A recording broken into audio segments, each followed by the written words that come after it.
So I'm going to give you an update as to what we've done in 2017, how we're structured, what we're moving on from a 2018 perspective. I am open to questions, concerns, any topics that you guys want to talk about in the interim.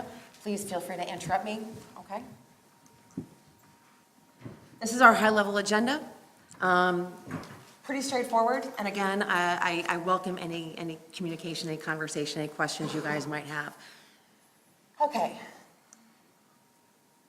So from a 2017 perspective, you can see we're made up of pretty much the same sort of constituencies that ISITC Europe is. We have members from broker-dealer firms, investment management firms, global custodians, as well as market and utilities. We also have a couple of individual contributors as well. This is an entirely volunteer organization, and it is, as the ISITC Europe program, it's also a non-for-profit. One of our 2017 goals was to increase membership by 5%. Unfortunately, we did not meet that goal. What we're experiencing, converse to what you guys are experiencing right now, is some consolidation. Some vendors are consolidating. A lot of my investment management firms are outsourcing the business to third-party outsourcing providers. And so some of the investment managers are saying, well, I don't need to attend right now because this stuff is being addressed by the outsourced providers. So we're in the process. We've recently employed a new PR firm. And so what we're trying to do as one of our 2018 goals is determine how we can better approach the growth of the membership. So more to come on that. I think the constituencies are the same as you guys, right? It is. We generally don't. I mean, we've got quite a lot of the vendor community, obviously, for the same reasons that you just outlined, because some of that works abroad. But certainly the banks, we've got broker dealers, a lot of broker dealers, which is actually very encouraging for me. Yeah. Actually, so we were also thinking of trying to increase our membership by reaching out to regulators as well. Regulators are absolutely welcome. Yeah. Press are welcome in here today as well. So yeah. Fantastic. So this is our current officers within the board of directors. As I mentioned beforehand, Erica, she's with Brown Brothers. She's pregnant right now and sends her regards. I am the vice chair. The secretary is Salome Wenge. Our treasurer is Anna Lotharius. And we keep our past chair on hand as a special advisor to the current chair. We just like to keep that information and that history available. The board of directors is made up of those same constituencies. You can see we've got an equal distribution between the four groups: broker-dealers, investment managers, global custodians, and market utilities. We do have 20 open board seats. We have 15 that are filled right now. We do have some really good candidates on the docket. We're not necessarily just going to fill the seats because we want to fill the seats. We want to fill the seats with the right people. All right? Any questions? Nope. No? Okay. I kind of wish I'd flip-flop these two slides, so I'm going to go forward. The way I like to explain the organization, I start with the forums first, and then I would break down to the previous slide, which is the working groups, and then I go into the committees. So our forums are really an area of opportunity for people to get together and talk about current challenges, issues, inefficiencies, regulations coming down the pike, just so we can collaborate. The forums really do not create anything like the working groups do. As mentioned beforehand, we are a market practice US organization, which is fine and good, but this really creates an opportunity for additional collaboration. So these are our forums. They're not closed doors, so if you are an IM and you're very concerned about PSET, PSAFE, you could sit in on the custodian forum. We try to combine some of them as well, because a lot of the topics that are pertinent cross these labels. So those are our forums. Committees, Paul, you're on the industry engagement one from a UK perspective. We kind of have something similar to that. It's basically an area in which we can share back with our member firms what's going on with other organizations that we're partnering with, whether it's updates from SMPG, X9, RMG, that kind of stuff. And then we're also trying to keep abreast of what's going on outside, things that everyone might not have access to.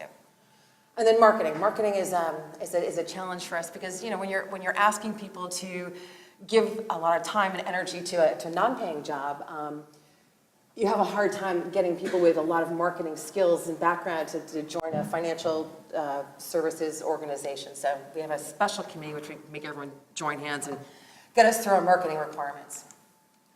Going back, the working groups, what they really do is they take the ideas, the concerns, the challenges that are highlighted in the forums, and they bring these down, delve deeper into them with subject matter experts. So these are the working groups we have going on right now. There's the margin and collateral one is recently new. A lot of stuff going on in that space right now. Reference data seems to be having a lot of new topics as well. Stuff filtering down from BCBS, IOSCO, as well as ISINs and FIGGIes and a lot of other stuff. Hopefully I'm not saying anything new to you guys. Because when I was listening to you all speak this morning, I heard a lot of the same topics that you were talking about. I think our purpose with reference data and standards is to expand it.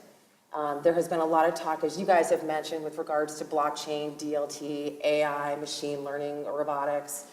We're also concerned about cybersecurity and big data. So I think we're going to expand that working group because a lot of those topics are stemming from the forums that we've had before, that I mentioned beforehand. Do you guys have any questions on this? Does this make sense? Okay, good. So from a 2017 perspective, this is a very short list, all right? I didn't want to bore you with font that's this big and all the stuff we've done.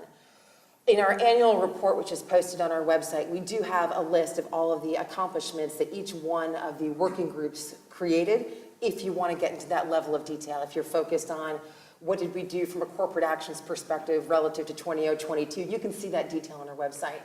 But these are the ones I just wanted to highlight. UST+2, I'm sure you're sick of hearing about it, but it was a big initiative, went live, done in September. MiFID 2, we've all been talking about it. The fifth wave, I think, of T2 was addressed within multiple working groups as well. As I mentioned, corporate actions, and there have been a lot of changes from a margin perspective. So those are the big key ticket items we addressed from a 2017 perspective. I don't think I'm missing anything monumental on that one. So as I mentioned beforehand, we've partnered with a new PR firm. We were afraid that we were losing name recognition. We were losing some branding. ISITC North America was established in 1991, and it's a strong organization. We do market practice, and it's a great group of individuals who give their time, their energy, and their expertise to this group. So we were trying to hone in on how we could do things better. So what we've done is we've reached out to this new PR firm, and they've conducted a series, I want to say it's upwards of 60 interviews with current and previous member firms. Basically, tell me the truth. What worked, what didn't work, what could you see happening, how would you like it to change? So we're expecting the results of that SWOT analysis within Q1, and hopefully we're going to get some takeaways from that and be able to further expand and develop the future roadmap of ISITC North America.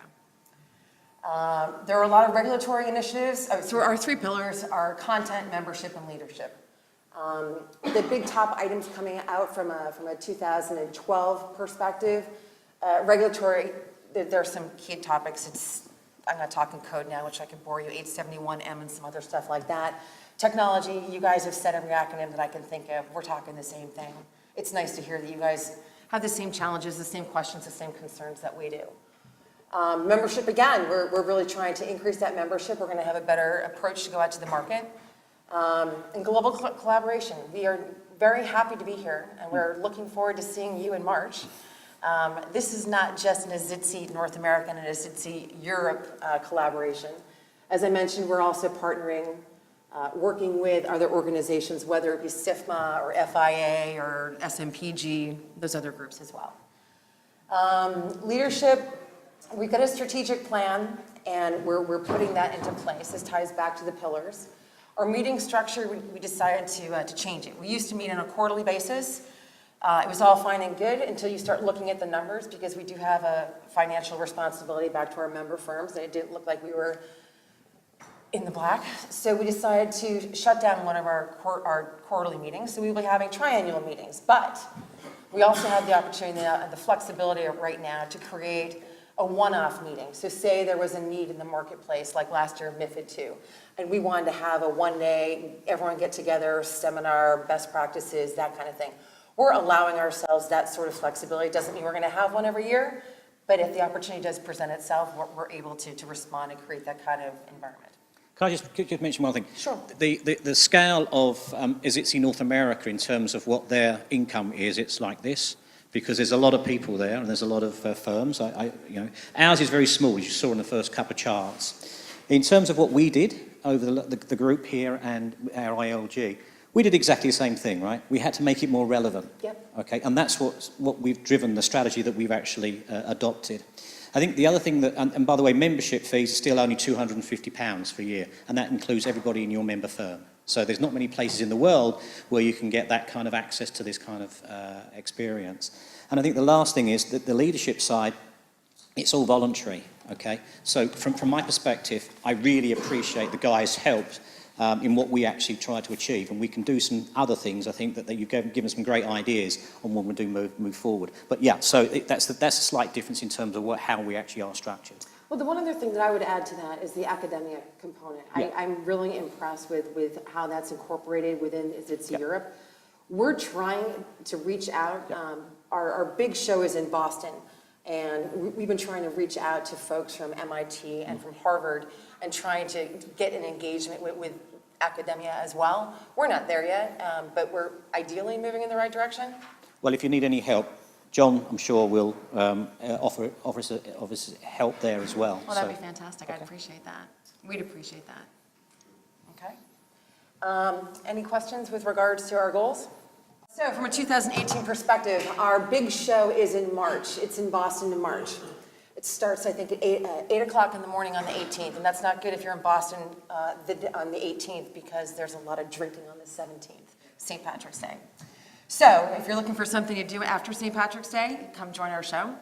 The title, which is kind of ironic because it fits into what you guys were talking about, the title of the show is Financial Services Disrupted, Navigating Change.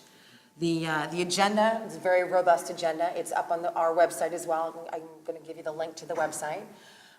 We have, this year, 3 keynote speakers. We have a gentleman, Mike McGovern, who's the managing director from BBH. We have another gentleman, Dan Houlihan from Northern Trust. And then our closing keynote speaker is my boss, Cheryl Nash, who's the president of investment services within Fiserv. It's a very detailed, robust series of days, working groups, as well as general information sessions, panels, conversations, very, very similar to what I'm able to see here today. As I said, that agenda is available on the website as well. We're also going to we're going to rename these, calling a September meeting September. It'll be a fall meeting or a winter meeting, but we're going to have those as planned. We did take out the June meeting again. If there's a reason to set up a one day, whether it's in New York or Chicago or Boston, we have the capacity to do that. So there's our website. I made up a lot of time. You're fine. You're absolutely fine. If you guys have any questions, I'm willing to answer them, or I'm also not leaving, so I'm going to be here in case you want to talk to me offline. Thank you very much for inviting us to be here. You're welcome. Hopefully I didn't speak too quickly. No, Hopefully that's I absolutely gave perfect. you guys some understanding as to what we do. That's perfect. Thank you very much indeed for your time. Thanks No very problem. much.